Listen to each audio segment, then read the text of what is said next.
Okay, so ये आपका Python crash course है।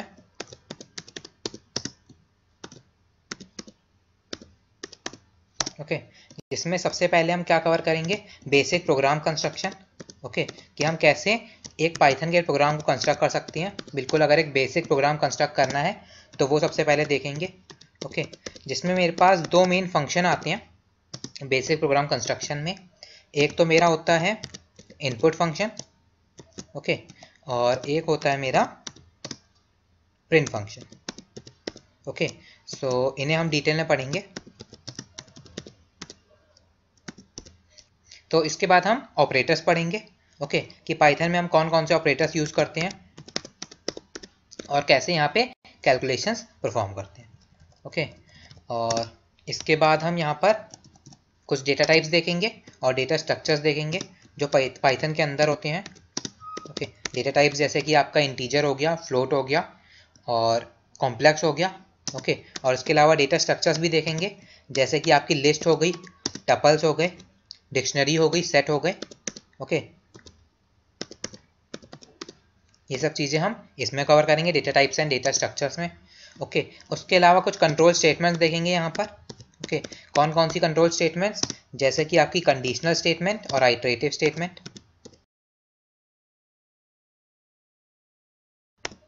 कंडीशनल स्टेटमेंट जैसे कि इफ़ हो गई, इफ एल्स हो गई, इफ एलिफ एल्स हो गई। ओके, और नेस्टेड इफ एल्स हो गई। और उसके अलावा हम यहाँ पर आइटरेटिव स्टेटमेंट्स भी देखेंगे। आइटरेटिव जैसे कि आपका व्हाइल लूप और फॉर लूप। ओके, और इसके अलावा हम थोड़ा सा फंक्शंस के बारे में भी पढ़ेंगे। ओके, क्योंकि हम यहाँ पर जब भी डेटा साइंस इंप्लीमेंट करते हैं हम डिफरेंट फंक्शंस यूज़ करते हैं, तो उसके बारे में भी हम यहाँ पे थोड़ा सा बेसिक पढ़ेंगे। ओके, और इसके अलावा हम थोड़ा सा जैसे कि लाइब्रेरीज को इंपोर्ट करेंगे, तो लाइब्रेरीज को कैसे इंपोर्ट कर सकते हैं उसके बारे में भी थोड़ा सा यहाँ पे पढ़ेंगे। Okay, libraries and modules. Okay, तो लाइब्रेरीज और मॉड्यूल्स के बारे में भी यहाँ पे थोड़ा सा पढ़ेंगे। ओके, सो ये आपके कुछ बेसिक कॉन्सेप्ट हैं जो हम इस पाइथन क्रैश कोर्स में कवर करेंगे। अगर आपको ये समझ में आ गए तो आपको इतनी पाइथन आ जाएगी कि आप डेटा साइंस स्टार्ट कर पाओ। ओके, इसलिए ऑप्शनल कोर्स यहाँ पे आपके लिए रखा गया है। ओके, सो स्टार्ट करते हैं। सबसे पहले बेसिक प्रोग्राम कंस्ट्रक्शन से ही स्टार्ट करते हैं। हम अगर पाइथन का एक बेसिक प्रोग्राम बनाना चाहें तो कैसे बना सकते हैं। Okay, basic program construction. Okay, program के बेसिक कंस्ट्रक्शन को समझने से पहले हमें प्रोग्रामिंग के वर्कफ्लो को समझना पड़ेगा। अगर मैं कहूँ प्रोग्रामिंग की पाइपलाइन या फिर मशीन की पाइपलाइन या वर्कफ्लो को कहूँ कि हमें उसे समझना पड़ेगा। ओके, तो मैं यहाँ पे लिख देता हूँ प्रोग्रामिंग, इसे कमेंट में डाल देता हूँ। ओके, अगर मैं प्रोग्रामिंग की लेट्स से क्या देते हैं पाइपलाइन कह लेते हो या फिर आप कह सकते हो वर्कफ्लो कह सकते हो। ओके, प्रोग्रामिंग की बात करूं या फिर एक मशीन की बात करूं, एक सिंपल मशीन की बात करूं कि वो किस स्टेप्स में अपने काम को कंप्लीट करती है। ओके, किस किस स्टेप्स में कंप्लीट करती है या फिर उसकी पाइपलाइन क्या होती है, उसका वर्कफ्लो होता है क्या होता है। ओके, तो उसका सिंपल अगर बेसिक वर्कफ्लो की बात करूँ तो ये होता है कि सबसे पहले वो इनपुट लेती है ओके यूज़र से, फिर उस इनपुट के ऊपर प्रोसेस करती है। ओके, फिर उस प्रोसेस के ऊपर क्या करती है फिर उस प्रोसेस के हिसाब से हमें आउटपुट निकाल के देती है। ओके, यही हमारा बेसिक वर्कफ्लो होता है एक प्रोग्रामिंग का, या फिर आप कह सकते हो इन जनरल टर्म एक मशीन का। ओके, इसी में काम करता है इनपुट प्रोसेस आउटपुट में, तो हम प्रोग्राम भी इसी ऑर्डर में कंस्ट्रक्ट करेंगे। ओके, कि सबसे पहले हम कोई इनपुट देंगे, अगर हमारे पास अगर इनपुट देने की ज़रूरत है तो उस टाइम पे हम इनपुट देंगे, फिर उसके ऊपर कोई ऑपरेशन परफॉर्म होगा यानी कि प्रोसेस होगा, फिर उसके हिसाब से हमें रिजल्ट मिलेगा यानी कि आउटपुट मिलेगा। ओके, तो इसी के हिसाब से अपना प्रोग्राम कंस्ट्रक्ट करते हैं कि अगर हमें कोई इनपुट देना है तो इनपुट देने के लिए आप क्या करोगे, यहाँ पे इनपुट देने के लिए आपको यहाँ पे फंक्शन मिलता है पाइथन के अंदर, that is input function. Okay, तब हम यहाँ पे इनपुट फंक्शन यूज़ करेंगे। ओके, उसके अलावा अगर आपको प्रोसेस करना है तो प्रोसेस करने के लिए यहाँ पे हमारे पास क्या होते हैं, ऑपरेशंस होते हैं। ओके, हम वो यूज़ करेंगे। उसके अलावा हमें क्या करना है, अगर आउटपुट चाहिए, फाइनल रिजल्ट चाहिए, तो आउटपुट के लिए हम यहाँ पे क्या यूज़ करते हैं, आउटपुट के लिए हम यहाँ पर प्रिंट फंक्शन यूज़ करते हैं। ओके, सो इस स्टेप में इस तरह से मेरा क्या होता है, एक बेसिक प्रोग्राम यहाँ पे कंस्ट्रक्ट किया जाता है। सबसे पहले इनपुट, अगर इनपुट की जरूरत है, फिर प्रोसेस अगर कोई ऑपरेशन करना है, फिर बाद में हमारा आउटकम। ओके, तो मैं इसी के ऊपर एक प्रोग्राम बना के दिखा देता हूँ। लेट्स से मैं क्या कर लूँ, एक इनपुट ले लूँ और उसे डिस्प्ले करा दूँ, सिर्फ इनपुट और आउटपुट। तो मैं क्या करूँगा, एक वेरिएबल ले लेता हूँ, let's say a equals to input, input function लगा दिया। तो इससे क्या होगा, इनपुट फंक्शन मेरे को इनपुट ला के देगा और किसके अंदर डाल देगा, ए के अंदर डाल देगा। ओके, इस स्टेटमेंट का यही मतलब है। अगर आप लिखते हो ए इक्वल्स टू इनपुट, तो यानी कि इनपुट फंक्शन आपके लिए इनपुट ला के देगा और उसे किसके अंदर डाल देगा, ए के अंदर डाल देगा। ओके, अब उसी ए को मैं प्रिंट करा देता हूँ, यानी कि आउटपुट में यहाँ पे दिखा देता हूँ। तो ऐसे करके यहाँ पे दिखा देगा। ओके, अब अगर मैं इतना सिंपल लिख दूँ और इसे अगर मैं यहाँ पे रन कर दूँ, तो ये मेरे से इनपुट मांगेगा। लेट्स से मैंने इनपुट डाल दिया अभिनव। ओके, इसे रन कर दिया तो आउटपुट में देख लो, आउटपुट में भी मेरे पास क्या आ गया, अभिनव यहाँ पे लिखा हुआ आ गया। ओके, सो ये एक बेसिक प्रोग्राम कंस्ट्रक्शन होता है इसका, पाइथन लैंग्वेज का। ओके, अब इसे थोड़ा और डिटेल में समझते हैं कि और क्या क्या चीज़ें हो सकती हैं इसके अंदर। पहले किसको समझते हैं, पहले हम इनपुट को समझ लेते हैं यहाँ पे। ओके, पहले मैं यहाँ पे इनपुट फंक्शन को डिटेल में एक्सप्लेन कर देता हूँ। ओके, फिर आगे हम प्रिंट फंक्शन पे आएंगे। ओके, सो जैसा कि मैंने ऊपर करके दिखाया कि अगर आपको किसी भी वेरिएबल में वैल्यू चाहिए, किससे, यूजर से चाहिए, तो सिंपली एक वेरिएबल ले लो। लेट्स से मैंने ए नाम से एक वेरिएबल लिया था, इक्वल्स टू करके इनपुट फंक्शन लिख दो। तो ये क्या करेगा, आपको यहाँ पर वेरिएबल इसमें डेटा डाल देगा इसके अंदर। ओके, वेरिएबल के अंदर आप जो भी डेटा डालोगे वो डाल देगा। ओके, इसके अलावा क्या कर सकते हो आप यहाँ पर, कि आप इनपुट पे अपना कर्सर ले जाओ। ओके, यहाँ पर आके शिफ्ट टैब दबा दो। ओके, अपना कर्सर फंक्शन पे ले जाओ और शिफ्ट टैब दबा दो, तो आपकी इस तरह से एक विंडो खुल जाएगी। ओके, इस तरह से एक विंडो खुल जाएगी और ये आपको सिंटैक्स बता देगी कि आप इस फंक्शन के साथ क्या क्या कर सकते हो। ओके, इसकी डॉक स्ट्रिंग आप पढ़ लो। डॉक स्ट्रिंग में लिखा हुआ है, क्या लिखा है, read a string from standard input. आप जो भी इनपुट दोगे उसे एक स्ट्रिंग की फॉर्म में क्या कर लेगा, रीड कर लेगा। ओके, और फिर इसके अंदर क्या लिखा है, इसके अंदर लिखा है प्रॉम्प्ट इक्वल्स टू नन। यानी कि यहाँ पर प्रॉम्प्ट का क्या मतलब है, प्रॉम्प्ट यानी कि अगर हम यूजर को कोई इंस्ट्रक्शन देना चाहते हैं, अगर हम यूजर को कोई इंस्ट्रक्शन देना चाहते हैं तो यहाँ पे प्रॉम्प्ट की हेल्प से दे सकते हैं। प्रॉम्प्ट का मतलब होता है एक यूजर को इंस्ट्रक्शन देना। तो यहाँ पे आप नीचे पढ़ लो, the prompt string if given is printed to the standard output without trailing new line before reading input. Okay, तो ये क्या करेगा, अगर आप इसमें कोई प्रॉम्प्ट देते हो तो उस प्रॉम्प्ट को यानी कि उस इंस्ट्रक्शन को लिख देगा और फिर उसी के आगे क्या लेगा, आपसे इनपुट यहाँ पे ले लेगा। ओके, आप यहाँ पे कैसे दे सकते हो इंस्ट्रक्शन, वो भी मैं आपको बता देता हूँ। ओके, सो मैं यहाँ पे लिख देता हूँ फॉर इंस्ट्रक्शन। ओके, और इसी इनपुट फंक्शन के अंदर आप क्या करो, स्ट्रिंग की फॉर्म में आप जो भी इसके अंदर लिखोगे वो एज अ इंस्ट्रक्शन आउटपुट में लिख दिया जाएगा। जैसे कि मैं यहाँ पे लिख देता हूँ एंटर योर नेम, मैं यहाँ पे लिख देता हूँ एंटर योर नेम। ओके, तो यानी कि मैं क्या चाह रहा हूँ यूजर से, कि यूजर मुझे एक इनपुट दे दे, क्या दे दे, अपना नेम दे दे, और उस नेम को मैं कहाँ पे स्टोर कर दूँ, ए नाम के वेरिएबल के अंदर स्टोर कर दूँ। ये मैं चाह रहा हूँ कि यूजर के सामने ये इंस्ट्रक्शन प्रिंट होके आ जाए। तो आप इस तरीके से इन्वर्टेड कॉमा के फॉर्म में यहाँ पे लिख सकते हो। ओके, इसे मैं रन कर दूँ तो ये क्या करेगा, देखो अब इसने मेरे सामने क्या लिख दिया, एंटर योर नेम, इंस्ट्रक्शन दे दिया, यानी कि अब मुझे यहाँ पे अपना नेम देना है। तो मैं अपना नेम दे देता हूँ, लेट्स से अभिनव श्रीवास्तव दे देता हूँ। ओके, और इसे रन कर देता हूँ तो मेरा इनपुट में अभिनव श्रीवास्तव चला जाएगा। ओके, अब मैंने आपको क्या बताया था कि ये जो इनपुट फंक्शन है ये हमेशा ही जो इनपुट लेगा किसकी फॉर्म में लेगा, स्ट्रिंग की फॉर्म में लेगा। आप शिफ्ट टैब दबा के यहाँ पे देख लो, लिखा हुआ read a string from standard input.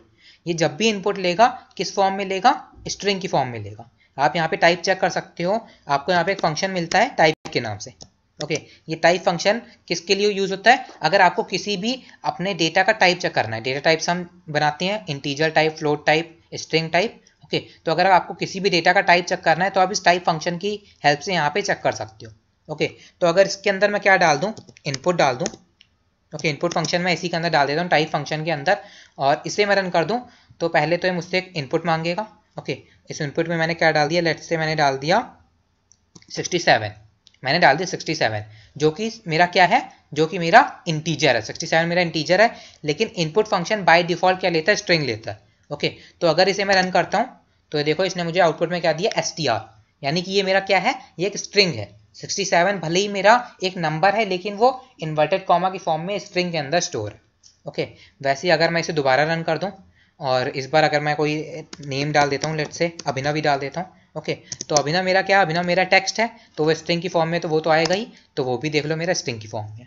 Okay, आप इनपुट फंक्शन के अंदर कुछ भी डाल लो, भले ही आप फ्लोट डाल लो, लेट्स से 56.34 करके मैं फ्लोट डाल देता हूँ, एक डेसिमल वैल्यू डाल देता हूँ और इसे रन कर देता हूँ, तो भी वो भी स्ट्रिंग ही होगी। ओके, और इसके अलावा आप कॉम्प्लेक्स भी दे देते हो, कॉम्प्लेक्स यानी कि हमारे कॉम्प्लेक्स नंबर होते हैं जिन्हें हम अभी ये बाद में डिटेल में पढ़ेंगे, ये सारे डेटा टाइप्स।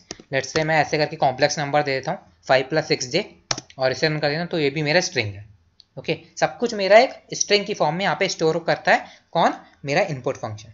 ओके, तो आप यहाँ पर इस तरीके से इनपुट ले सकते हो स्ट्रिंग की फॉर्म में। ओके, लेकिन अगर आप एक पर्टिकुलर डेटा टाइप में इनपुट लेना चाहो तो वो भी कर सकते हो। जैसे कि मान लो अगर आपको इंटीजर की फॉर्म में इनपुट चाहिए,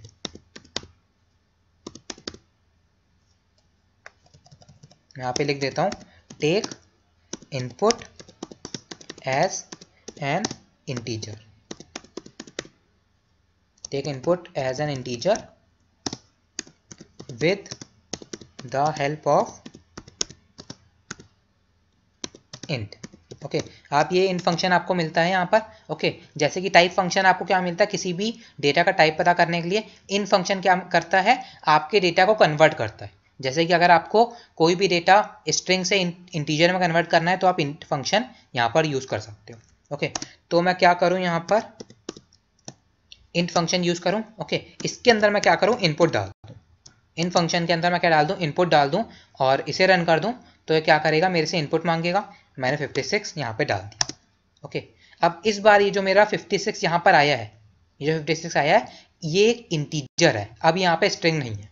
ओके, और आप ये चेक कैसे करोगे कि ये स्ट्रिंग नहीं है, ये इंटीजर है, आप क्या करो, ये जो पूरा इंट फंक्शन था इसको टाइप के अंदर डाल दो। इसको मैं टाइप के अंदर डाल दूँ, पूरे इंट को मैं टाइप के अंदर डाल देता हूँ और इसे मैं रन कर देता हूँ, तो इस बार ये क्या करेगा, मुझे अगर मैं 56 डालता हूँ इसके अंदर तो इसका टाइप बता देगा। इसका टाइप इसने बता दिया इंट, क्योंकि अब मैंने यहाँ पे इंट फंक्शन यूज़ किया तो इससे वो इंट में कन्वर्ट हो गया। ओके, वैसे ही आप अपने इनपुट को किस में कन्वर्ट कर सकते हो, फ्लोट में कन्वर्ट कर सकते हो। Take input as a float यानी कि decimal value with the help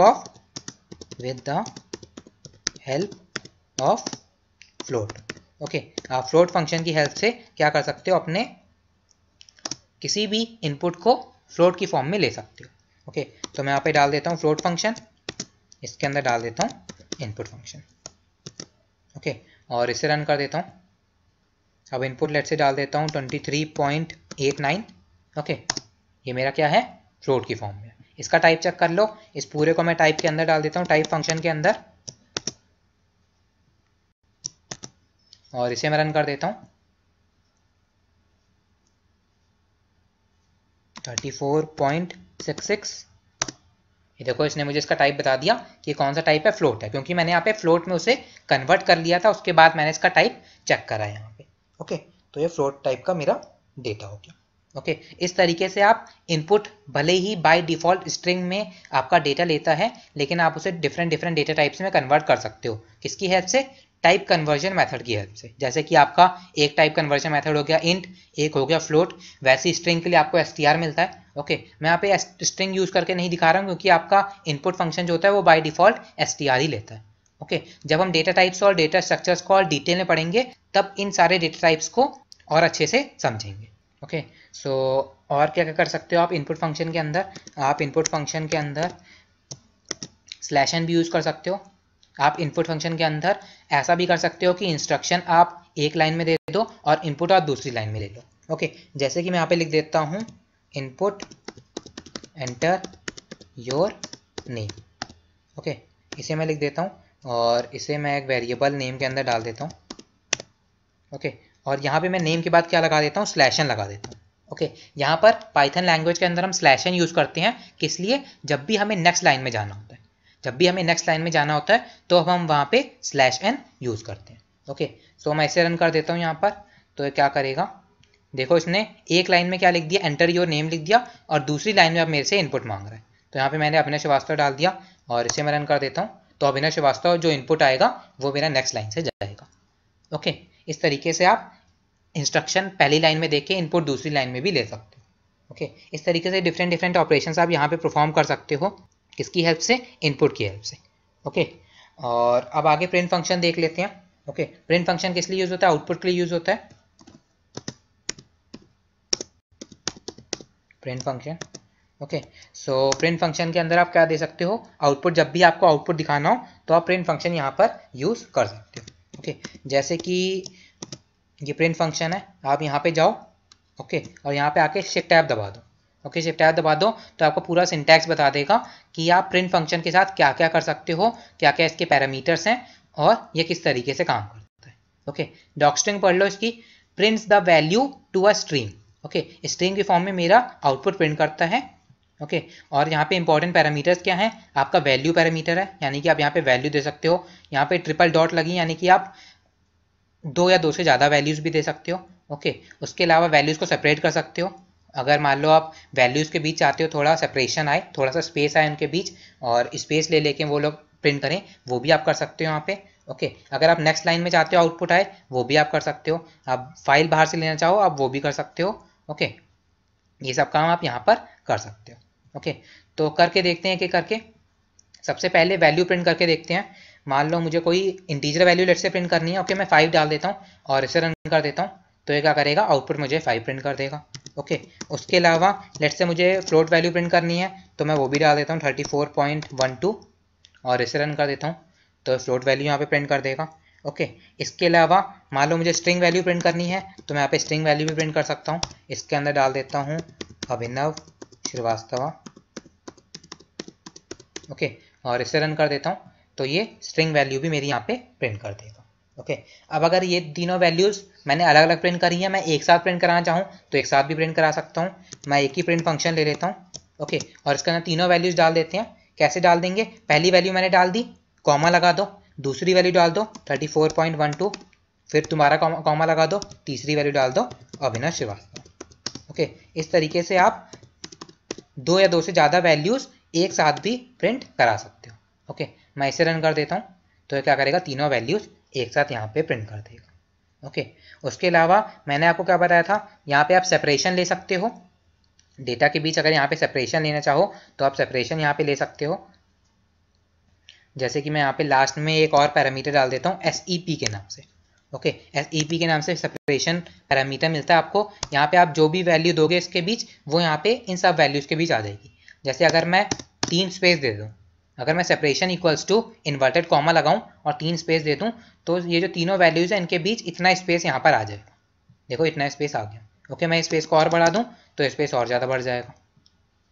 okay, और इसकी जगह अगर आप कोई वैल्यू डालना चाहो तो वैल्यू भी डाल सकते हो। जैसे कि मैं चाहता हूँ कि हर वैल्यू के बीच क्या आए, एस्ट्रिक साइन आ जाए। ओके, और वो भी 3 एस्ट्रिक साइन यहाँ पे आ जाए। तो मैं ऐसे रन कर देता हूँ, तो मेरे सारे आउटपुट के बीच 3 एस्ट्रिक साइन यहाँ पर इस तरीके से आ जाएंगे। आप ये भी यहाँ पर कर सकते हो। ओके, और इसके अलावा अगर आप चाह रहे हो कि ये तीनों जो आउटपुट हैं ये डिफरेंट लाइन में आए, तो आप यहाँ पे सिंपली स्लैशन लगा दो। मैं यहाँ पे स्लैशन लगा देता हूँ, तो क्या करेगा, डिफरेंट लाइन में उसे प्रिंट कर देगा। इसे रन कर देता हूँ, ये देखो मेरा सारा आउटपुट एक ही फंक्शन के अंदर था, लेकिन यहाँ पर क्या हो गया, सारा डिफरेंट लाइन्स में यहाँ पे आ गया। ओके, वैसे ही आप डिफरेंट लाइन में जो आउटपुट हो आप उसे एक लाइन में भी ला सकते हो। जैसे कि मैंने लिख दिया प्रिंट 5 और उसके अलावा मैंने लिख दिया प्रिंट 34.12 और उसके अलावा मैंने लिख दिया प्रिंट अभिनव श्रीवास्तव। ओके, अब अगर मैं इसे रन करूं, अभिनव श्रीवास्तव। ओके, अब अगर मैं इसे रन करूं तो ये क्या करेगा, तीनों प्रिंट फंक्शन डिफरेंट लाइन में क्या देंगे, मुझे आउटपुट देंगे। ओके, अब मुझे ये तीनों क्या चाहिए, एक ही लाइन में अगर चाहिए, जस्ट इसका अपोजिट चाहिए, जैसा मैंने ऊपर करा उसका जस्ट अपोजिट चाहिए, तो यहाँ पे आपको एक पैरामीटर मिलता है एंड के नाम से। यहाँ पे आपको एक पैरामीटर मिलता है एंड के नाम से। ओके, आप इसकी यहाँ पे वैल्यू दे दो, कुछ वैल्यू दे दो। जैसे कि मैं एक इन्वर्टेड कॉमा यहाँ पे लगा देता हूँ, तो ये क्या करेगा, एंड लगाने से क्या होता है कि जो नेक्स्ट लाइन में आउटपुट आना होता है उसे भी सेम लाइन में ले आता है। जो नेक्स्ट लाइन में आउटपुट आना होता है उसे भी सेम लाइन में ले आता है। ओके, तो इसे मैं रन कर दूं तो क्या करेगा, ये देख लो मेरा 5 और 34.12 सेम लाइन में आ गए। ओके, एक साथ दिख रहे हैं, 5 34 दिख रहे हैं, तो मैं यहाँ पे थोड़ा स्पेस दे देता हूँ। ओके, तो ये देख लो, अब मेरे पास दोनों सेम लाइन में आ गए। ओके, अभिनव श्रीवास्तव नहीं आया है क्योंकि अभिनव श्रीवास्तव को सेम लाइन में लाने के लिए मुझे अभिनव श्रीवास्तव से पहले जो प्रिंट फंक्शन आ रहा होगा उसमें मुझे एन पैरामीटर लगाना पड़ेगा, यानी कि यहाँ पे लगाना पड़ेगा। ओके, तभी जो होगा, जो नेक्स्ट वाला आउटपुट होगा वो भी सेम लाइन में आएगा। ओके, अब इसे मैं रन कर देता हूँ तो देख लो मेरा सारा सेम लाइन में आ गया। ओके, इस तरीके से आप सेम लाइन में भी अगर आउटपुट लेना चाहो तो आप एन की हेल्प से ले सकते हो। ओके, उसके अलावा आप क्या कर सकते हो, यहाँ पर आप यहाँ पर इसके अंदर ऑपरेशन परफॉर्म करना चाहो तो ऑपरेशन परफॉर्म कर सकते हो। जैसे कि मैं लिख दूँ 5 + 3। ओके, इसे रन कर दूँ तो उसका वो सम करके भी मुझे फाइनल आंसर दे देगा। ओके, वैसे ही अगर आप स्ट्रिंग कॉन्कैटिनेट करना चाहो तो स्ट्रिंग ही कॉन्कैटिनेट कर सकते हो। जैसे कि मैं लिख दूँ यहाँ पर हेलो। ओके, एक स्ट्रिंग में मैंने हेलो लिख दिया और यहाँ पे प्लस साइन लगा दिया और यहाँ पे मैंने लिख दिया पाइथन। इसे रन कर देता हूँ तो इसने हेलो पाइथन यहाँ पे लिख दिया। ओके, हेलो पाइथन दोनों एक साथ आ गए हैं तो यहाँ पे थोड़ा स्पेस दे देता हूँ। ओके, यहाँ पे थोड़ा स्पेस देता हूँ, यहाँ पे भी थोड़ा स्पेस दे देता हूँ और इसे रन कर दो और थोड़े स्पेस के साथ मेरा यहाँ पे हेलो पाइथन आ गया। ओके, इस तरीके से आप स्ट्रिंग भी यहाँ पे कॉन्कैटिनेट कर सकते हो, यानी कि आप प्रिंट फंक्शन के अंदर भी अगर आप ऑपरेशन परफॉर्म करना चाहो कर सकते हो। ओके, इसे हम और डिटेल में पढ़ेंगे ऑपरेशन वालों को जब हम ऑपरेंड्स वाला अपना पार्ट स्टार्ट करेंगे। ओके, उससे पहले कुछ और चीज़ें देख लेते हैं।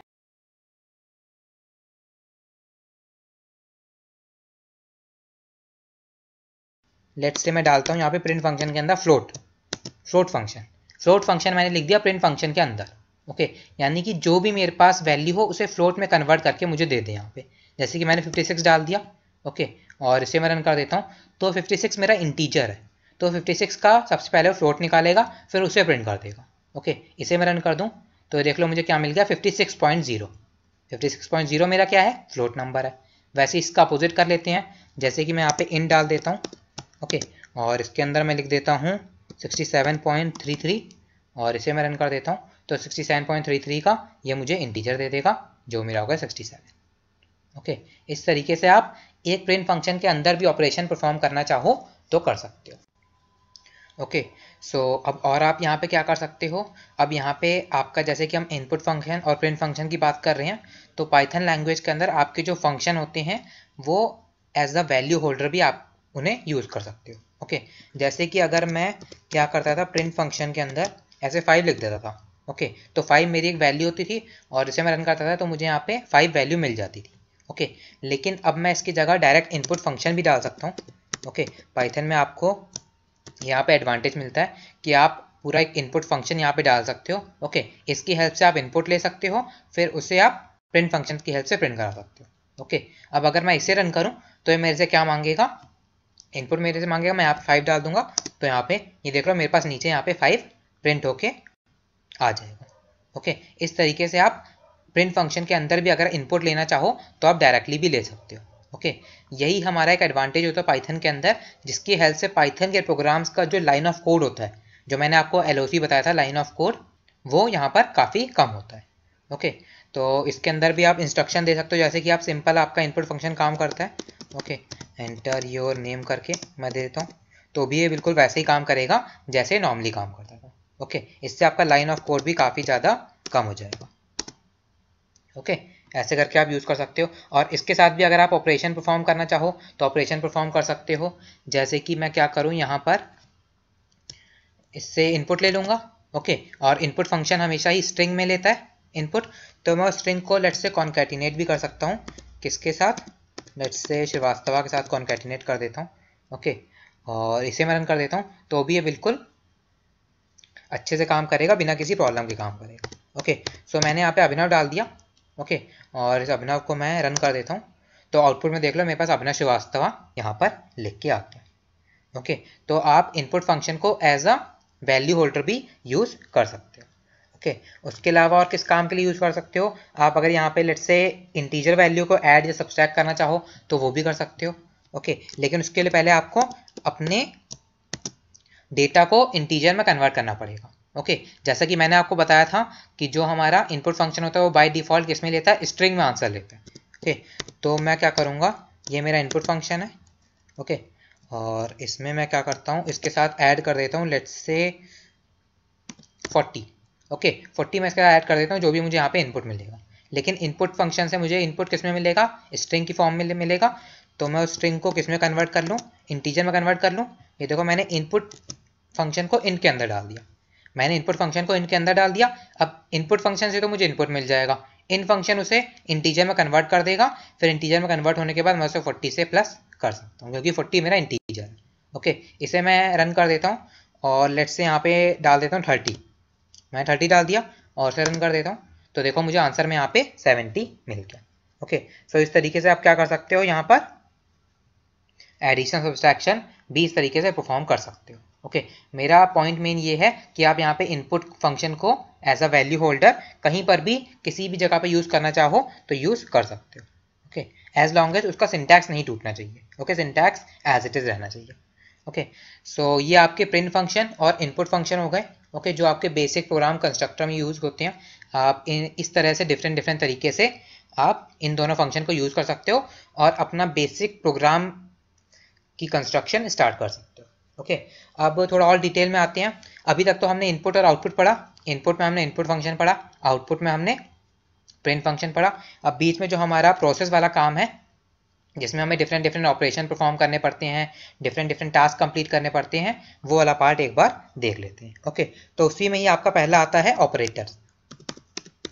ओके जो कि हमारे पाइथन क्रैश कोर्स का दूसरा टॉपिक है। ओके पाइथन में भी हमारे पास डिफरेंट ऑपरेटर्स होते हैं, जैसे कि आपके पास होते हैं, मैं मल्टी लाइन कॉमेंट्स ले लेता हूँ, यहाँ पर इसके अंदर लिख देता हूँ।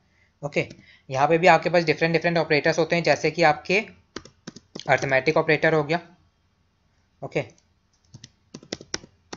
जैसे कि आपके सी लैंग्वेज और C++, जावा इन सब में होते थे, वैसे ही आपके वही सारे ऑपरेटर्स आपके यहाँ पे भी हैं। अर्थमेटिक ऑपरेटर्स जो एडिशन सब्सट्रैक्शन मल्टीप्लिकेशन वाले हो गए। उसके अलावा असाइनमेंट ऑपरेटर्स, कोई एक वैल्यू किसी वेरिएबल को असाइन करने के लिए। ओके हमारे पास असाइनमेंट ऑपरेटर्स हो गए। उसके अलावा मेरे पास कंपैरिजन ऑपरेटर्स हो गए, कंपैरिजन ऑपरेटर्स। ओके और इसके अलावा आपके पास लॉजिकल ऑपरेटर्स होते हैं।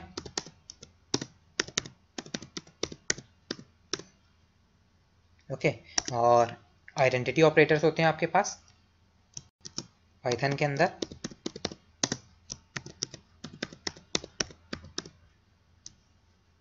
मेंबरशिप ऑपरेटर्स,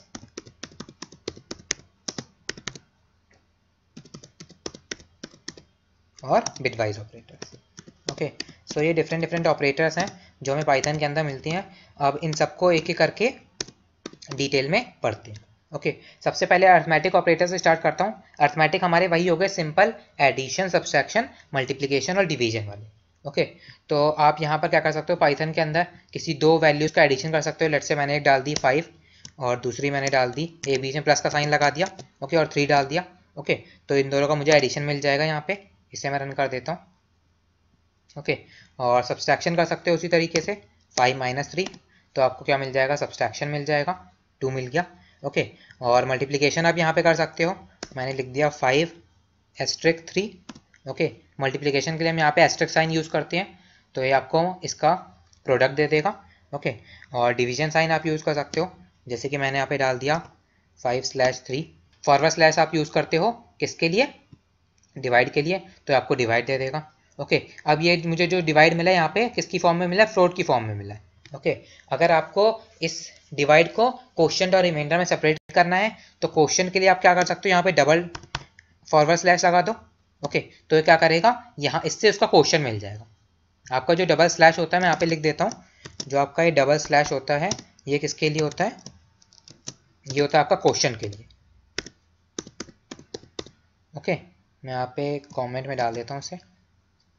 सो आप जब भी एक नंबर को दूसरे नंबर से डिवाइड करते हो तो आपको एक क्वोशिएंट मिलता है, एक रिमाइंडर मिलता है। ओके क्वोशिएंट चाहिए हो तो आप double forward slash sign use करो। ओके और उसके अलावा अगर आपको रिमाइंडर चाहिए तो रिमाइंडर के लिए आपके पास ये होता है मॉड्यूलो ऑपरेटर।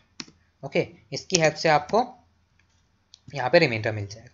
ओके जैसे कि यहाँ पे मैंने अगर 5 को 3 से डिवाइड करूँगा तो क्वोशिएंट 1 मिलेगा, तो ऊपर मुझे क्वोशिएंट मिल गया और नीचे रिमाइंडर 2 मिलेगा, तो मुझे यहाँ पे रिमाइंडर मिल गया। ओके इस तरीके से आप डिफरेंट ऑपरेटर्स यहाँ पे यूज़ कर सकते हो। और भी बहुत सारे होते हैं, जैसे कि पावर ऑपरेटर होता है। पावर ऑपरेटर आपका डबल एस्टेरिस्क साइन होता है। ओके आप डबल एस्टेरिस्क साइन लगा दो और उसके बाद आप जो भी नंबर लिखोगे वो पहले वाले नंबर की पावर बन जाएगा।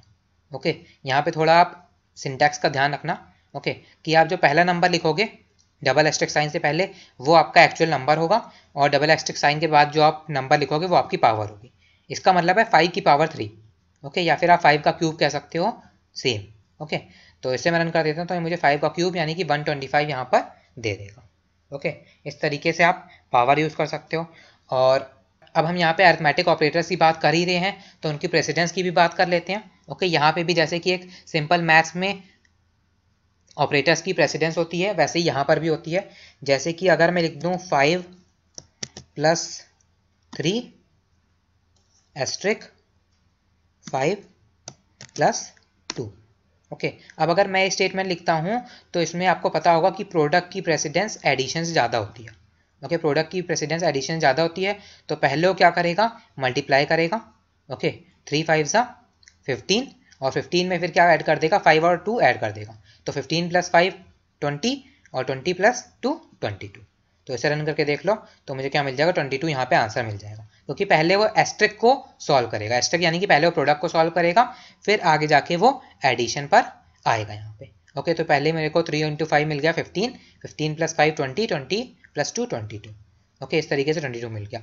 लेकिन अब अगर यहीं पर ही मैं क्या लगा दूं, ब्रैकेट लगा दूं, तो ब्रैकेट मेरे किस काम के आते हैं, ब्रैकेट के बाद फिर ब्रैकेट के अंदर वाला साइन पहले सॉल्व होता है, बाहर वाला बाद में सॉल्व होता है। ओके, फिर उस टाइम पे कोई फर्क नहीं पड़ता कि किसकी क्या प्रेसिडेंस है। ओके, तो अब अगर मैं ऐसे लिख दूं तो ये दोनों अलग अलग सॉल्व होंगे, जैसे कि 5 + 3 8, और 5 + 2 7, और 7 8 = 56। ओके, तो इसे रन कर लो तो आपको 56 आंसर मिल जाएगा। ओके, इस तरीके से यहाँ पे भी आप प्रेसिडेंस यूज कर सकते हो। ओके, अब यहाँ पर भी जैसे कि हमारा सिंपल मैथ्स में क्या होता है कि अगर आप किसी भी नंबर को 0 से डिवाइड करते हो तो आपको क्या मिलता है, इनफाइनाइट मिलता है, इनडेफिनेट आंसर मिलता है। आप किसी भी नंबर को 0 से डिवाइड नहीं कर सकते। तो वही रूल्स यहाँ पे भी अप्लाई होते हैं। जैसे कि लेट्स से अगर मैं 1 को डिवाइड करना चाहूँ 0 से, तो ये मुझे इसका कोई भी आंसर नहीं देगा, यहाँ पे मुझे एरर दे देगा। क्या एरर देगा, 0 division error, division bye 0 error. यानी कि यहाँ पर आप किसी भी नंबर को 0 से डिवाइड नहीं कर सकते। जिससे आप डिवाइड कर रहे हो वो भी मेरा क्या होना चाहिए, एक नंबर होना चाहिए, तभी वो आपको सही आंसर देगा। ओके, इस तरीके से आप इन्हें यूज़ कर सकते हो। और उसके अलावा अगर आप कोई वेरिएबल में वैल्यू डालना चाहो तो ऐसे सिंपली आप वैल्यू डाल सकते हो। जैसे कि मैंने डाल दी a = 6, यानी कि a की वैल्यू 6 हो गई। b की वैल्यू मैंने क्या कर दी, b की वैल्यू मैंने कर दी 3।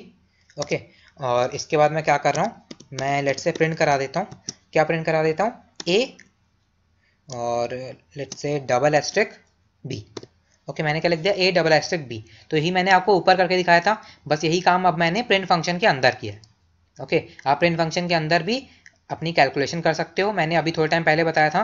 तो डबल एस्टेरिस्क साइन से जो पहले आएगा नंबर वो मेरा एक्चुअल नंबर होगा, और जो डबल एस्टेरिस्क साइन के बाद आएगा वो मेरी पावर होगी। यानी कि इसका मतलब है 6 का क्यूब, इसका मतलब है 6 का क्यूब। ओके, इसे रन कर देते हैं तो मुझे 6 का क्यूब यानी कि 216 मुझे दे देगा। ओके, इस तरीके से आपके अरिथमेटिक ऑपरेटर्स होते हैं जो आप यहाँ पे यूज़ करते हो। ओके, डिफरेंट पर्पज़ के लिए आप यूज़ कर सकते हो यहाँ पे arithmetic operators, different problem solve करने के लिए। जैसे कि टेबल के प्रोग्राम्स बनाने के लिए आपका यूज़ होता है। अगर आप बेसिक स्टार्ट करना चाहते हो तो टेबल के प्रोग्राम्स के लिए यूज़ होता है। आप कैलकुलेटर का प्रोग्राम बनाना चाहते हो तो वहाँ पर आपके अरिथमेटिक ऑपरेटर्स काफ़ी ज़्यादा काम में आते हैं। ओके, अब आगे बढ़ते हैं और नेक्स्ट ऑपरेटर स्टार्ट करते हैं। नेक्स्ट है मेरा assignment operator. Okay, assignment operator क्या करता है कि जब भी हमें एक वेरिएबल पे वैल्यू असाइन करनी होती है तो उस टाइम पे हम असाइनमेंट ऑपरेटर यूज़ करते हैं, जैसा मैंने अभी आपको ऊपर करके दिखाया। ओके, मैं अगर लिखता हूँ नेम = अभिनव श्रीवास्तव। ओके, तो मेरी यहाँ पे वैल्यू क्या है, वैल्यू है मेरी अभिनव श्रीवास्तव, और ये वैल्यू मैं किसको देना चाह रहा हूँ, नेम नाम के वेरिएबल को देना चाह रहा हूँ। किसकी हेल्प से दे रहा हूँ, इसकी हेल्प से। ये जो बीच में मैंने = का साइन लगाया है ये मेरा क्या है, असाइनमेंट ऑपरेटर है। ओके, ये मेरा असाइनमेंट ऑपरेटर है जो क्या कर रहा है, ये अभिनव श्रीवास्तव वाली वैल्यू को किस पे असाइन कर रहा है, नेम पे असाइन कर रहा है। ओके, सो इसे रन कर देते हैं, और अब आप नेम को रन कर दो तो मुझे क्या दे देगा, अभिनव श्रीवास्तव यहाँ पर दे देगा। ओके, वैसे ही आप किसके साथ कर सकते हो, इंटीजर के साथ कर सकते हो। लेट्स से मैंने एक वेरिएबल x ले लिया। ओके, इसमें मैंने क्या वैल्यू डाल दी, इसमें लेट्स से वैल्यू मैंने डाल दी 28। लेट्स से मैंने 28 वैल्यू डाल दी और इसे रन कर देता हूँ। तो x में मेरी क्या वैल्यू आ जाएगी, 28 आ जाएगी। ओके, इस तरीके से आप यहाँ पे वैल्यू डिफरेंट तरीके की असाइन कर सकते हो इक्वल्स टू की हेल्प से। ओके, इसके अलावा और भी डिफरेंट हमारे पास असाइनमेंट ऑपरेटर होते हैं, जैसे कि एक मेरे पास होता है प्लस इक्वल्स टू। मेरे पास एक ऑपरेटर होता है प्लस इक्वल्स टू। ओके, ये क्या करता है कि जब हमें ओरिजिनल वैल्यू में कुछ चेंजेस लाने होते हैं तो हम क्या करते हैं, दो ऑपरेटर एक साथ यूज करते हैं। जैसे कि अगर मैं यहाँ पे लिख दूं x plus equals to 5। Okay, अगर मैं लिखना x प्लस इक्वल्स टू 5 तो इसका क्या मतलब है, इसका बिल्कुल सेम वही मतलब है जो कि होता है x equals to x plus 5। Okay, x equals to x plus 5 लिख दूं या फिर x प्लस इक्वल्स टू 5 लिख दूं, दोनों का सेम मतलब है। यानी कि जो आपकी पुरानी वैल्यू है उसमें क्या कर दो, 5 ऐड कर दो और उससे अपडेट कर दो उसी वैल्यू में। ओके, अब अगर इसे मैं रन कर दूं और अब मैं x को रन कर दूं तो क्या होगा, x की वैल्यू अपडेट होकर क्या हो जाएगी 33। 28 प्लस 5 33। ओके, वैसे ही आप यहाँ पे माइनस का साइन भी यूज कर सकते हो, x minus equals to let's say कर देता हूँ मैं 12। ओके, और इसे रन कर देता हूँ। अब आप x को रन कर लो तो मुझे क्या दे देगा, 21 दे देगा। ओके, उसने 12 माइनस कर दिया, किस में से माइनस किया, 33 में से माइनस किया, क्योंकि अब मेरी ओरिजिनल वैल्यू 33 थी तो उसमें से मैंने 12 माइनस किया, मेरे पास 21 यहाँ पर आ गया।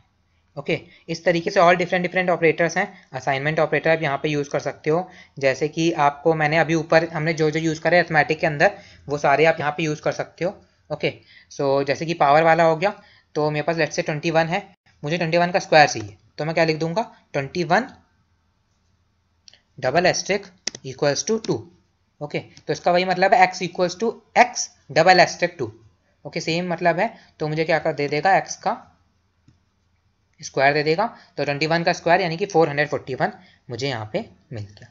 ओके, वैसे ही आप क्या यूज़ कर सकते हो, यहाँ पे शिफ्ट ऑपरेटर्स यूज़ कर सकते हो, जैसे कि हमारे लेफ्ट शिफ्ट और राइट शिफ्ट ऑपरेटर्स होते हैं, आप उन्हें यहाँ पे यूज़ कर सकते हो। जैसे कि मैं डाल दूँ x, ओके 3 डाल दूँ तो क्या करेगा, इसका बाइनरी में कन्वर्ट करेगा। ओके, और राइट शिफ्ट करेगा, फिर उसे कन्वर्ट करके मुझे यहाँ पे दे देगा। ओके, वैसे ही अगर मैं लेफ्ट शिफ्ट यूज़ करना चाहूँ तो x लेफ्ट शिफ्ट और 3 कर देता हूँ, तो मुझे लेफ्ट शिफ्ट में बड़ी वैल्यू यहाँ पे बाइनरी में कन्वर्ट करेगा, उसकी लेफ्ट शिफ्ट करेगा और फिर उसकी दोबारा डेसिमल में कन्वर्ट करके मुझे दे देगा। ओके, तो शिफ्ट ऑपरेटर्स भी आप यहाँ पर यूज़ कर सकते हो। ओके, सो अब आगे बढ़ते हैं और कंपैरिजन ऑपरेटर स्टार्ट करते हैं। ओके, सो कंपैरिजन ऑपरेटर क्या होते हैं, कंपैरिजन ऑपरेटर जब भी हमें दो वैल्यूज़ कंपेयर करनी होती हैं, दो या दो से ज़्यादा वैल्यूज़, तो उस टाइम पे हम कंपैरिजन ऑपरेटर यूज़ करते हैं। Okay, most of the time comparison operator आपका दो ही टाइप के आउटपुट देता है, या तो ट्रू वैल्यू देगा या फॉल्स वैल्यू देगा। ओके, क्योंकि जब भी आप दो वैल्यूज़ को कंपेयर करोगे तो आपको या तो ट्रू वैल्यू मिलेगी या फॉल्स मिलेगी। ओके, जैसे कि मैं यहाँ पे लेता हूँ 5 इज़ ग्रेटर देन 3, मैंने लिया यहाँ पे 5 इज़ ग्रेटर देन 3, मैं यहाँ पे हेडिंग डाल देता हूँ comparison operator. Okay, comparison operator. Okay, so मैंने लिख दिया 5 ग्रेटर देन 3। ओके, तो ये मेरी वैल्यू क्या है, ये वैल्यू मेरी ट्रू है, तो मुझे आंसर में क्या मिल गया, ट्रू मिल गया। ओके, क्योंकि मेरी 5 जो वैल्यू होती है वो इंटीजर में 3 से बड़ी होती है। लेकिन अब अगर मैं इसका उल्टा कर दूं, अगर मैं कह दूं कि 5 इज़ लेस देन 3, तो ये मेरी कंडीशन क्या है, फॉल्स है, तो देख लो मुझे यहाँ पे फॉल्स मिल गया। ओके, वैसे ही अगर मैं कंडीशन इक्वल्स टू की चेक करना चाहूँ तो आप इक्वल्स टू भी चेक कर सकते हो कि दो वैल्यू इक्वल है या नहीं है। जैसे कि एक वैल्यू मैं लेता हूँ 20, क्या जो 20 है वो 19 के इक्वल होता है। ओके, मैं अगर ये चेक करना चाहूँ तो इसे रन कर देता हूँ तो फॉल्स नहीं होता, लेकिन अगर मैं 19 को ही 19 के साथ चेक करना चाहूँ तो ये ट्रू होता है, क्योंकि 19 की वैल्यू 19 के बराबर होती है। ओके, अगर दोनों वैल्यूज दोनों ऑपरेंड्स ट्रू होंगे मेरे, तो हम क्या कर देंगे, ट्रू पास कर देंगे, अगर अनइक्वल होंगे तो हम फॉल्स पास कर देंगे। ओके, यहाँ पर हमारे ये ऑपरेटर्स होते हैं। ओके,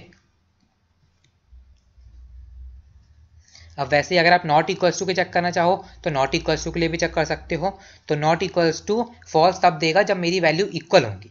जैसे कि अगर मैं लिखता हूँ 7 इज नॉट इक्वल्स टू 7, अगर मैं लिखा 7 इज नॉट इक्वल्स टू 7, यानी कि मैं ये कहना चाह रहा हूँ कि 7 7 के इक्वल नहीं होता। ओके, लेकिन ये मेरी स्टेटमेंट फॉल्स है, क्योंकि 7 7 के ही इक्वल होता है, तो ये स्टेटमेंट मेरी फॉल्स है, ये मुझे यहाँ पे आउटपुट में मिल जाएगा। ओके, अब अगर मैं 7 के अलावा यहाँ पे कोई और डिजिट डाल देता हूँ, लेट्स से 9 डाल देता हूँ, तो ये मुझे ट्रू देगा।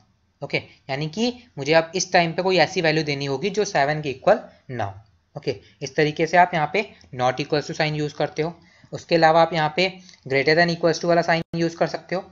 ओके, जैसे कि अगर मैं डालूँ यहाँ पर 34 इज, लेट्स से मैं डालता हूँ 6 is greater than equals to 6। अगर मैंने डाला 6 is greater than equals to 6, तो जब अगर मैं दो ऑपरेटर एक साथ लिखता हूँ, अगर ग्रेटर देन और इक्वल्स टू दोनों एक साथ लिख रहा हूँ, यानी कि दोनों कंडीशन के लिए चेक करेगा कि या जो मेरी वैल्यू 6 से छोटी हो, ये वाली जो वैल्यू है मेरी, ये 6 से छोटी हो या उसके बराबर हो। अगर ये दोनों कंडीशन ट्रू है तो मेरी कंडीशन पूरी स्टेटमेंट ट्रू रहेगी। ओके, देखो यहाँ पे भी ट्रू आ गया। अब अगर इसको मैं मान लो क्या कर देता हूँ 3 कर देता हूँ, तो भी मेरी कंडीशन देख लो ट्रू ही रहेगी। ओके, लेकिन अब अगर मैं ये दोनों कंडीशन ही फॉल्स कर दूँ, अगर मैं यहाँ पे मान लो 9 डाल देता हूँ, अगर मैं यहाँ पे 9 डाल दूँ तो 9 जो होता है वो ना तो 6 से छोटा होता है और ना ही 6 के बराबर होता है, यानी कि इस बार बीच वाली दोनों कंडीशन फॉल्स हो गई, इसलिए मेरी स्टेटमेंट भी यहाँ पे फॉल्स है। तो देखो मुझे फॉल्स यहाँ पे आंसर में दे देगा। ओके, वैसे ही आप लेस देन के लिए चेक कर सकते हो। अगर मैं डाल दूँ 2 is less than equals to 3, तो ये कंडीशन ट्रू है, ट्रू देगा। वैसे ही अगर मैं कर दूँ 2 is less than equals to 2, तो भी कंडीशन ट्रू है, 2 के इक्वल होता है तो भी ट्रू देगा। लेकिन अगर मैं डालता हूँ 2 is less than equals to 1, तो अब मेरी कंडीशन फॉल्स है, क्योंकि जो 1 होता है वो ना तो 2 से छोटा होता है ना उसके बराबर। ओके, सो इस तरीके से आपके पास ये डिफरेंट कंपैरिजन ऑपरेटर होते हैं, इन्हें आप यूज़ करते हो। ओके, ये मोस्ट ऑफ द टाइम वहाँ पर यूज़ होते हैं जब आपको कहीं पर कोई कंडीशन चेक करनी होती है। ओके, कंडीशन के टाइम पे ये वहाँ पे यूज़ होते हैं। ओके, सो ये थे आपके कंपैरिजन ऑपरेटर। ओके, अब आगे बढ़ते हैं और लॉजिकल ऑपरेटर देख लेते हैं। ओके, लॉजिकल ऑपरेटर क्या होते हैं? लॉजिकल ऑपरेटर में आपके पास 3 ऑपरेशंस आती हैं। एक होता है मेरे पास लॉजिकल एंड, एक होता है लॉजिकल और एक होता है मेरे पास लॉजिकल नॉट। ओके, ये किस बेसिस पे काम करता है इसे देखते हैं एक बार। लॉजिकल ऑपरेटर जिसमें मेरे पास 3 मिलते हैं, एक मुझे मिलता है एंड, एक मुझे मिलता है और, ओके, और एक मुझे मिलता है नॉट। ओके, सो एंड क्या करता है? ये तीनों हमारे logical operator mostly Boolean values पे काम करते हैं। हमारे जो लॉजिकल ऑपरेटर होते हैं बूलियन वैल्यूज पे काम करते हैं। तो ये क्या करता है, जैसे कि मेरे पास एंड है, तो एंड क्या करेगा, जब मेरे पास दोनों कंडीशन ट्रू होंगी तो मुझे क्या लॉजिकल एंड क्या देगा, मुझे कंडीशन ट्रू देगा। ओके, अगर एक भी कंडीशन फॉल्स होती है तो मुझे पूरी मेरी स्टेटमेंट फॉल्स हो जाएगी जहाँ पे एंड लगा होगा।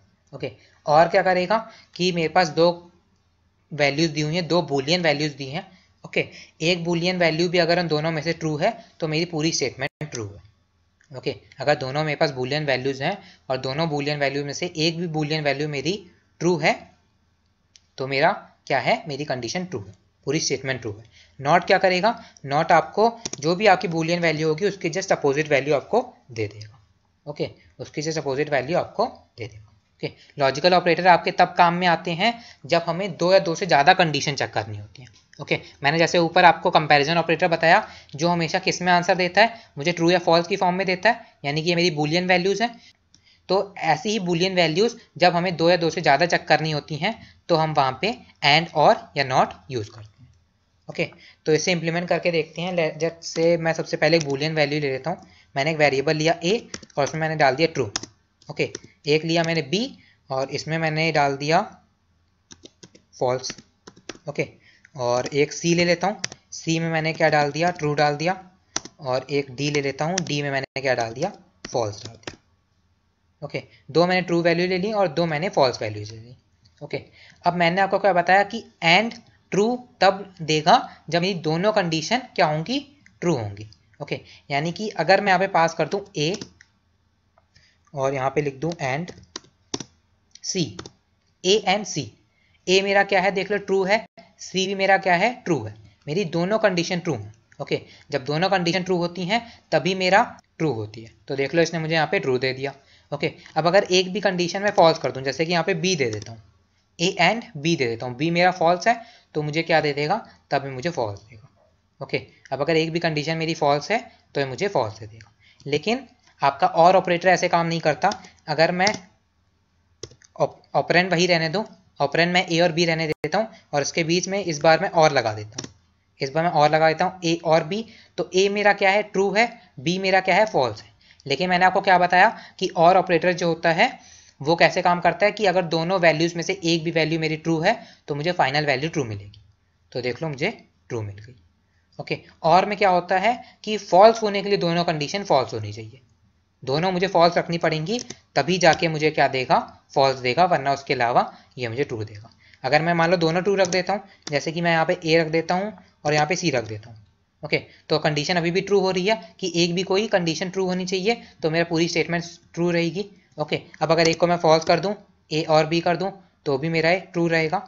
ओके, और अगर दोनों फॉल्स कर दूँ तब जाके मेरा ये क्या देगा, मेरे को पूरा फॉल्स देगा। ओके, लेकिन एंड ऑपरेटर ऐसे नहीं था, एंड ऑपरेटर में दोनों आपके ट्रू होने चाहिए। ओके, अब इसके अलावा आपके पास नॉट ऑपरेटर है, जैसे कि मैं यहाँ पे क्या लगा दूँ, अगर मैं लिख दूँ नॉट ए, अगर मैं नॉट ए लिख दूँ तो ए मेरा ट्रू है, तो ए का अपोजिट मुझे फॉल्स दे देगा। ओके, वैसे ही मैं ए की जगह बी लिख दूँ नॉट बी, तो बी मेरा फॉल्स है, तो फॉल्स की जगह मुझे यहाँ पे ट्रू दे देगा। ओके, इस तरीके से हम यहाँ पे लॉजिकल ऑपरेटर यूज करते हैं। Logical operator most of the time condition के लिए ट्रू यूज होते हैं, जैसे कि अगर मैं लिख दूं 5 इज ग्रेटर देन 3, ये हम पहले कर चुके हैं, ये कंडीशन क्या थी, ट्रू थी।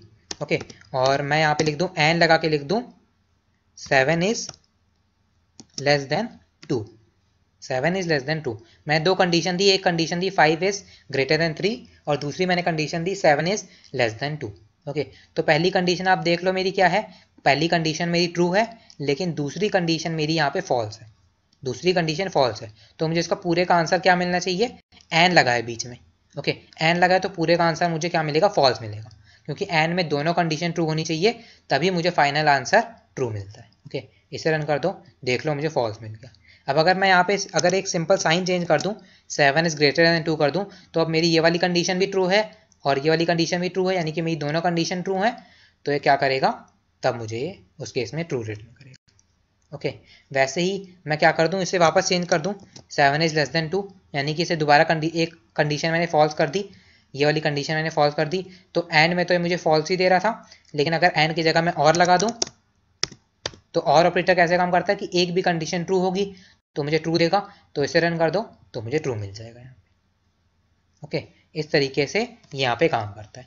अब यहाँ पे मैं नॉट लगा दूं, नॉट लगा के लिख दूं 5 is less then 1, 5 is less then 1 मैंने लिख दिया। ओके, सो ये मेरी कंडीशन पहले देख लो क्या है कि क्या मेरा 5 जो होता है 1 से छोटा होता है, नहीं 5 मेरा 1 से छोटा नहीं होता, तो ये कंडीशन फॉल्स है, लेकिन इसके आगे मैंने क्या लगा रखा है, नॉट लगा रखा है, तो कंडीशन फॉल्स को क्या कर देगा, ट्रू कर देगा, मुझे फाइनल आंसर यहाँ पे ट्रू मिलेगा।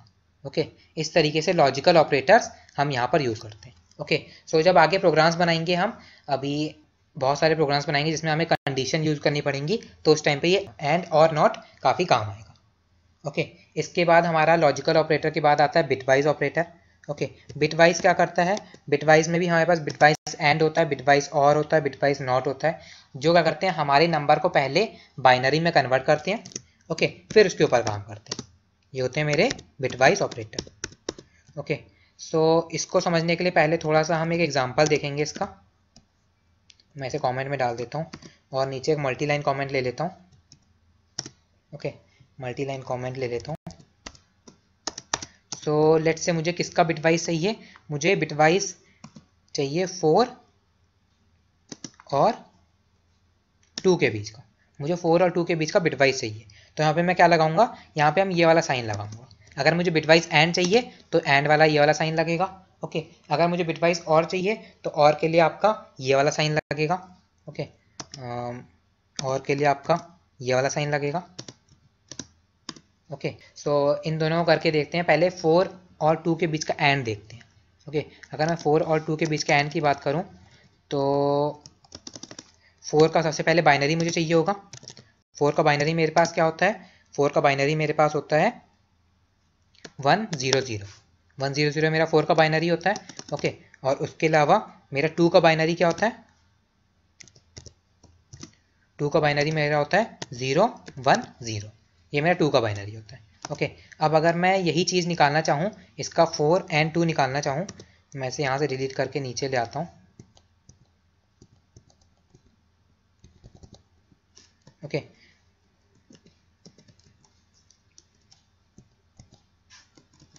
तो यहाँ पे मैं 4 और 2 के बीच का एंड निकालना चाह रहा हूँ।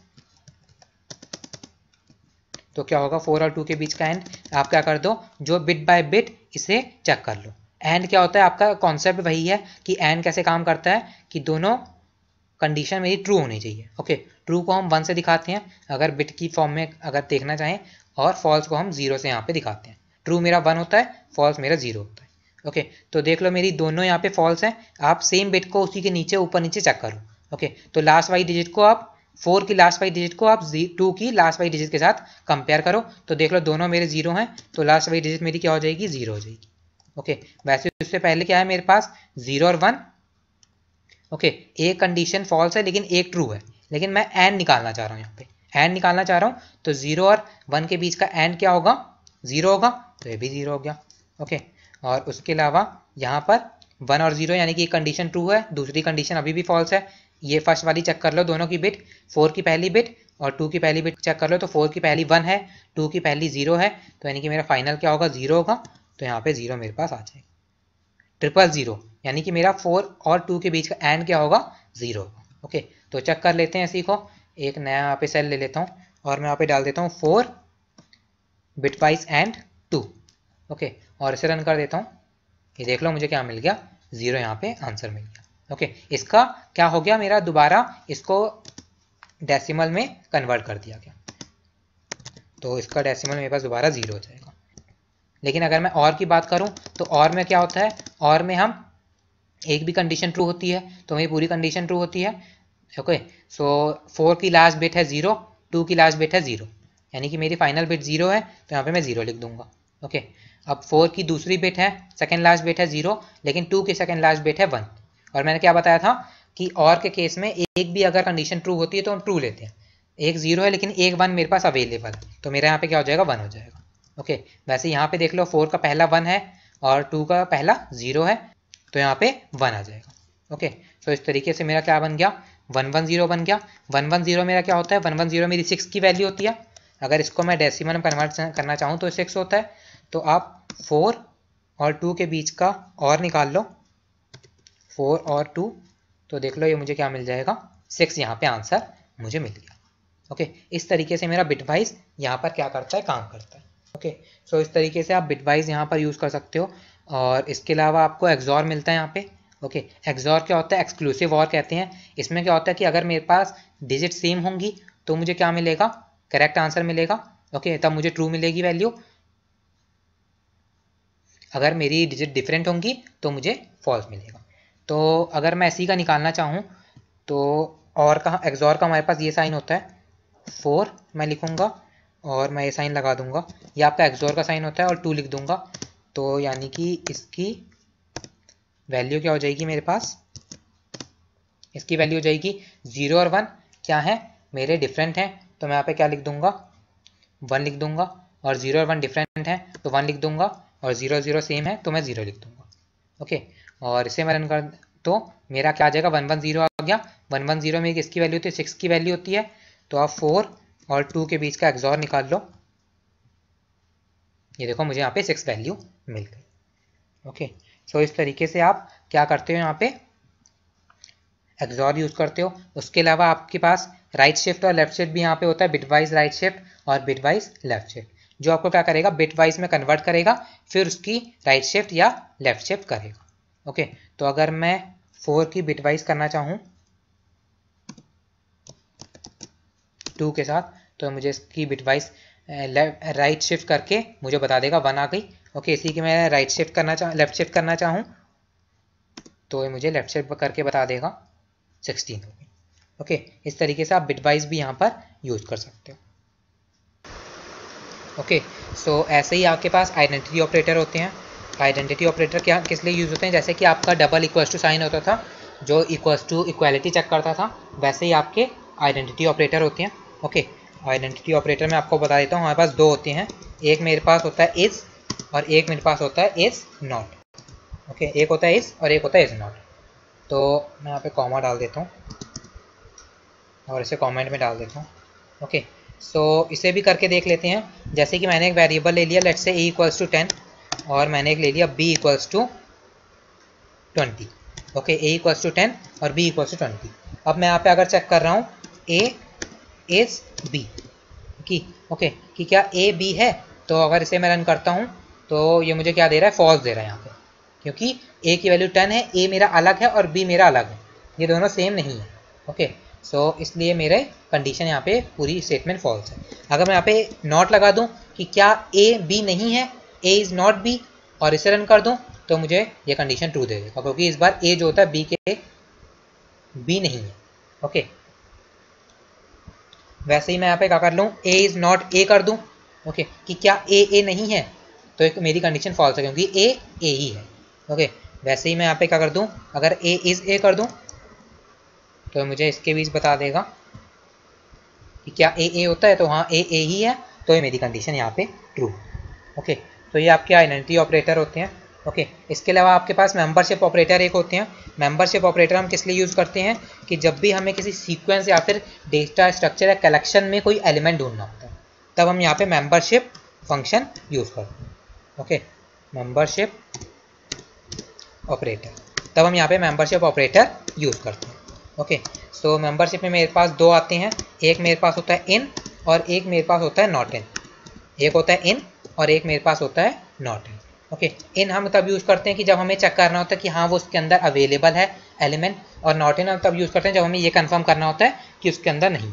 जैसे कि मैं क्या करता हूँ, एक वेरिएबल ले लेता हूँ नेम के नाम से और इसमें मैं अभिनव श्रीवास्तव डाल देता हूँ। Okay Abhinav Srivastava,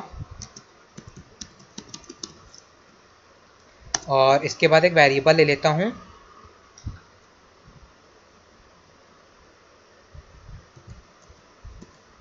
where equals to h, where equals to मैं स्ट्रिंग के अंदर s ले लेता हूँ। ओके अब मैं चेक करना चाह रहा हूँ कि ये जो h है वो नेम के अंदर है या नहीं है। ओके तो मैं कैसे लिखूंगा, मैं इसे ऐसे लिखूंगा